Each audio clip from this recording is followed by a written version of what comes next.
জয়গুরু। ভাদ্র মাসে সবাই জানে ঠাকুরের উৎসব আমাদের। এই যে আজকে ভাদ্র মাসের রবিবার দিনে আমরা ঠাকুরের উৎসব পালন করছি।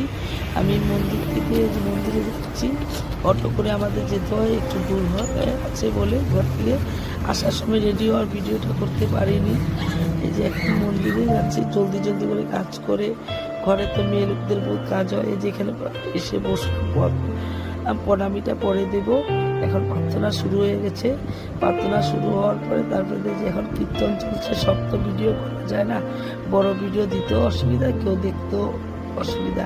এই যে দাদারা কীর্তন করছে, কয়েক ধরনের বহুত রকমের গান হয়।